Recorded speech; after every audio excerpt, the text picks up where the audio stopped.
Fricciones, denuncias entre candidatos, pugnas internas en agrupaciones políticas.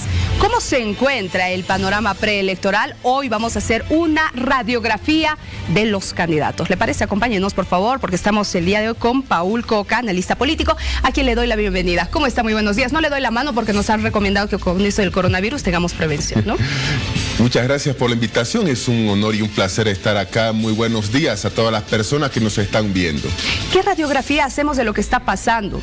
En estos últimos días hemos visto acusaciones, denuncias, entredichos, fricciones entre los mismos partidos políticos. Al interior de estos igual. Sucede lo siguiente, que en un escenario completamente diferente debido a todo lo que ha sucedido en octubre, noviembre y diciembre del pasado año, los partidos políticos no cuentan con una estructura sólida, me refiero a los 7 rivales del MAS, no cuentan con estructura política sólida, no cuentan con la idea de cómo llegar al electorado y están empleando las mismas tácticas y estrategias de hace 15 años atrás, es decir, aprovechar coyunturalmente la situación, atacarse unos a otros y dejar que el movimiento al socialismo sea el que camine de manera solitaria. ¿Por qué? Porque Mesa está atacando a Yanine, la gente de Yanine ataca a Mesa, la gente de Yanine y Mesa ataca a Camacho, entre todos se atacan. El nuevo candidato a presidente de ADN, Fernando Gainza, ataca a todos, es decir, prácticamente nosotros tenemos de que todos los 7 rivales del MAS están entrando en la misma estrategia de ganarse el voto que hay entre ellos, que según las encuestas es un 70% de los encuestados, pero no saben realmente cómo conservar el suyo. Ese es el principal problema. Yo quiero el voto de mi rival, pero no sé cómo conservar el que ya tengo. A ver, vamos por partes y analicemos justamente a los candidatos que hemos mencionado.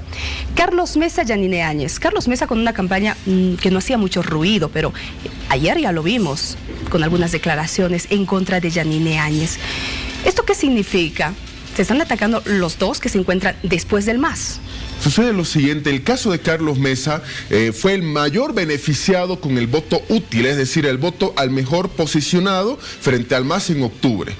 Pero hay un detalle, la campaña de Carlos Mesa de la anterior elección fue prácticamente todo redes sociales y en la última etapa fue la etapa de la calle.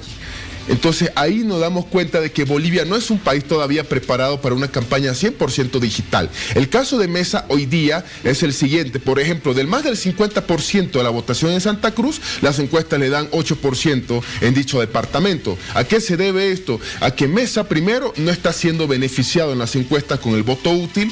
Segundo, de que ya no posee los aliados que antes tenía. Antes tenía la estructura de Luis Revilla en La Paz, antes tenía la estructura de Adrián Oliva, Wilman Cardoso en Tarija y el Chaco, y hoy día esa estructura la ha perdido.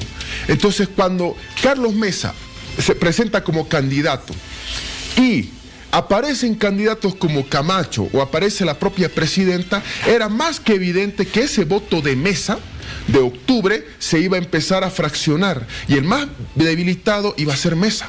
Entonces Mesa lo que intenta ya de una manera desesperada, sin la estructura, sin el tema de los recursos que antes tenía, claro, ya no tiene, el FRI como partido principal hace mucho tiempo no tiene estructura.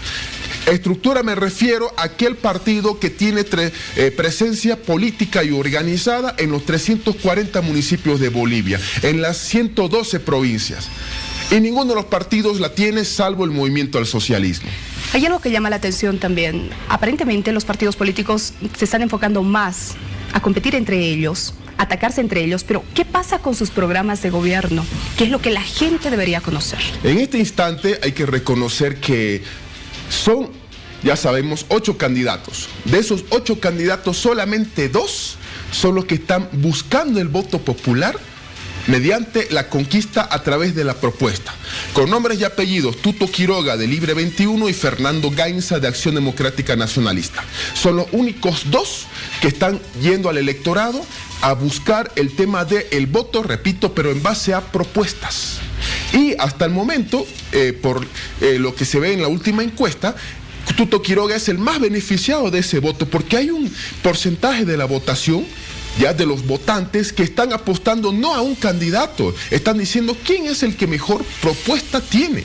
que se ha dado la molestia, inclusive este porcentaje de la votación de la población, de leer programas de gobierno o de escuchar a ver qué proponen nuestros candidatos a presidente. Y prueba de ello es el ascenso de Tuto Quiroga, tanto en La Paz como como a nivel nacional, porque está basándose en base a propuestas. Ahora, Gainza está obviamente de Acción Democrática Nacionalista, está haciendo lo mismo, pero recién ha sido incorporado a la carrera, o sea, le queda mucho camino por hacer. El resto de los partidos directamente, y es patético, hay que decirlo, patético que no han leído las propuestas que presentan. Inclusive un partido presentó propuestas de un país vecino.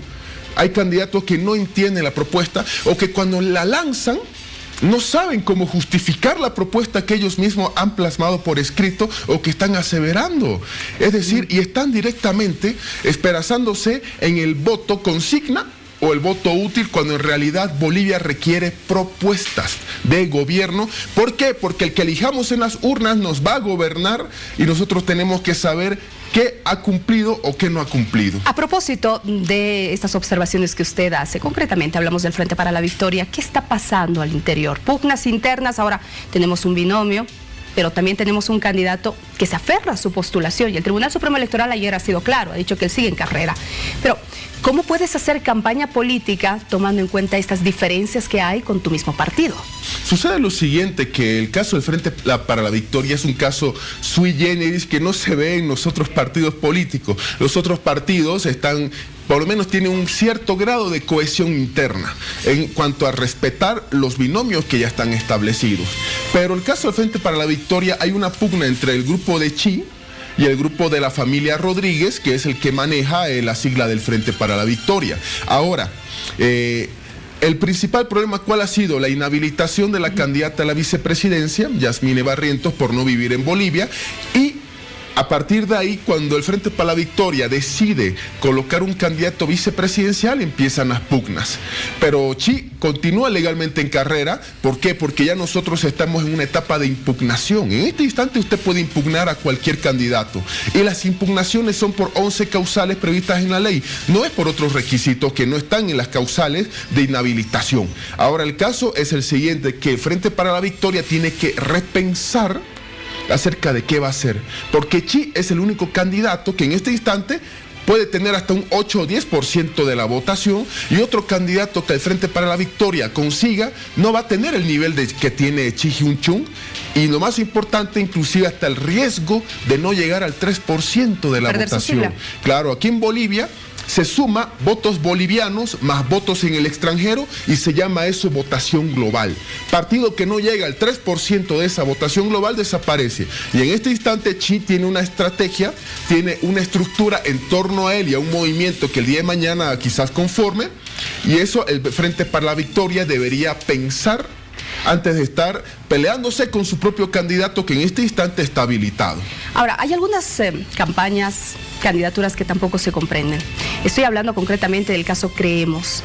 ¿Por qué vemos a un candidato que aparentemente está distante al otro? No los vemos juntos, no los vemos hacer una campaña política juntos. Estoy hablando de Luis Fernando Camacho y también Marco Antonio Pumari. Marco Antonio Pumari dijo claramente, no siempre me van a ver al lado de él, y abrió la posibilidad que incluso podría ir con otros candidatos si se da el caso. ¿Qué significa eso? Sucede lo siguiente, que en este instante el principal talón de Aquiles de candidatos del oriente boliviano, como Luis Fernando Camacho o como Yanine Áñez, se llama La Paz. Es el principal talón de Aquiles. En este instante, las perspectivas según las encuestas de Creemos y de Juntos en el departamento de La Paz, no son las mejores. Entonces, lo que hacen muchos partidos políticos cuando hay este tipo de situación de que en el oriente boliviano Camacho es primero en Pando y en Santa Cruz, o Yanine es primero en Beni, sucede que la campaña la fraccionan o la dividen en dos. Es decir, ya que hay un candidato del occidente, llámese Marco Antonio Pumari, te haces cargo del occidente, yo me hago cargo del oriente, y nos vamos a encontrar única y exclusivamente cuando así sea necesario. El mismo caso de Juntos, donde Yanine Áñez va a tener que ser la figura visible en oriente y Doria Medina en el tema de occidente. Pero los vemos juntos. Claro. Pero en realidad la mejor estrategia que puede haber, ¿cuál es? No siempre es centralizar todo. Es que en política La estrategia de que el que busque centralizar todo a veces fracasa, porque el centralismo no es bueno en ningún extremo. A veces hay que descentralizar o desconcentrar la estrategia política. Y lo que muchos partidos han hecho y les ha dado muchos resultados, por si acaso, a nivel de la historia, ha sido a veces dividir Bolivia en dos partes y tener una figura en el oriente, una figura en el occidente que se haga cargo de esos respectivos departamentos. El caso de Yanine prácticamente es muy diferente a Camacho y Pumari. ¿Por qué? Porque ella es funcionaria pública. Y ella ha dicho, yo en horario laboral no voy a hacer campaña. Entonces eso le está complicando a Yanine Áñez a que en los actos que hay en La Paz, que son fuera de oficina, según las convocatorias, ella tiene que estar siempre con Doria Medina. Mientras que Camacho está haciendo el trabajo hormiga en el oriente boliviano, porque Camacho no tiene esa atadura a un cargo público.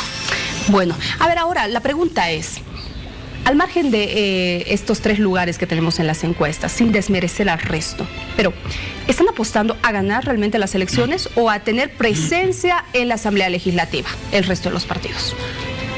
Debido a que esta es la elección más abierta que va a haber desde el año 2005, hace bastante tiempo atrás, en cuanto a los resultados. Y eso la ciudadanía tiene que entenderlo. Es decir, no va a haber un ganador en primera vuelta. Vamos a ir al balotaje, donde vamos a tener que elegir entre un clasificado y un segundo clasificado, y ahí no hay medias tintas. O se vota por uno en segunda vuelta o se vota por otro. Pero estamos yendo a una comisión donde hay 8 candidatos para el 3 de mayo. Hay partidos políticos, y hay que reconocerlo, de que solo están yendo a las elecciones para conseguir 5, 6%, quizás un 10%, 5 diputados, 8 diputados, un senador. ¿Para qué?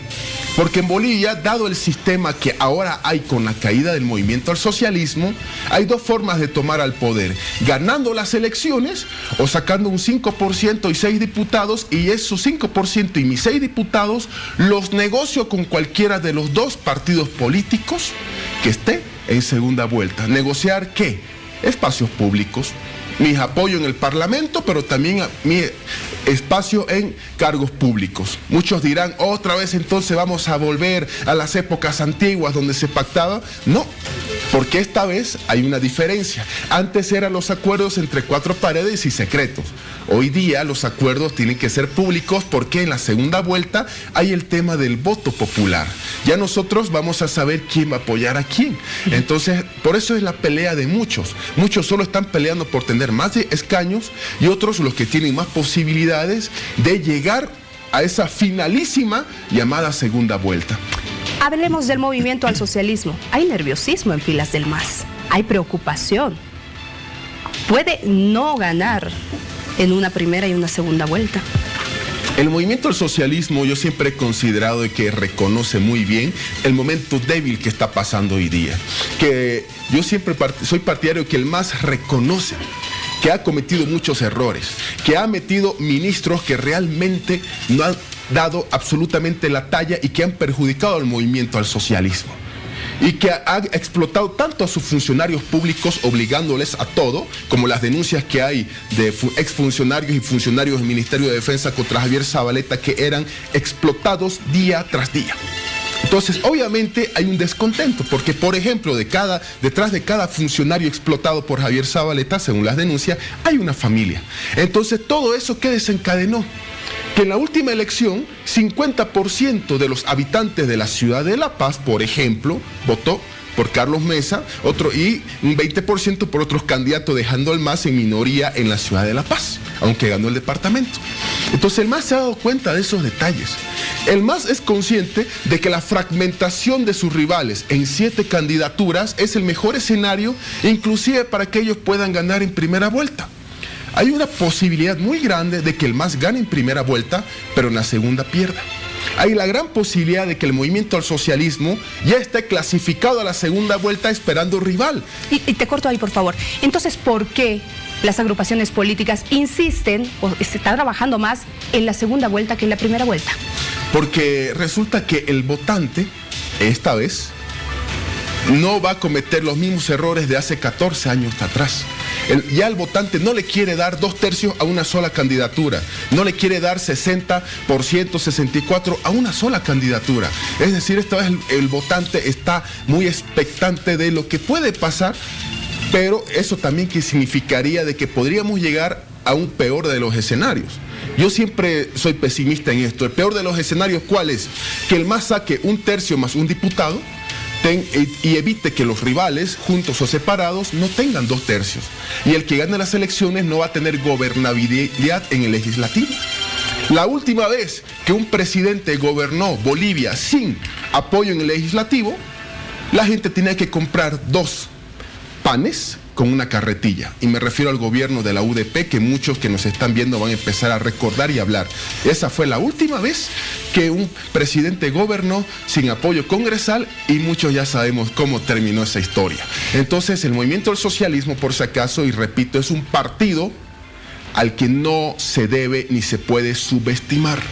Y el ciudadano tiene que saber que hay que emitir el voto con absoluta responsabilidad. Para ir cerrando, por favor, el hecho de que los partidos políticos y todos sigan hablando del MAS, sigan hablando del expresidente Evo Morales Saima, ¿esto les ayuda o desfavorece su campaña? Sigue presente Evo Morales en el país.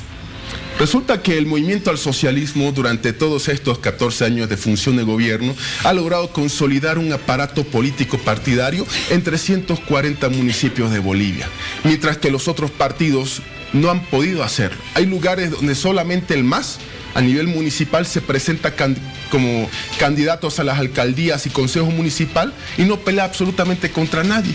Lo que pasa es lo siguiente, que nosotros no podemos desmerecer que el movimiento al socialismo sigue poseyendo fuerza y estructura política, aunque ya no está en función de gobierno, aunque ya no va a tener el respaldo de funcionarios públicos obligados para ir a las calles, pero todavía sigue manteniendo ese discurso.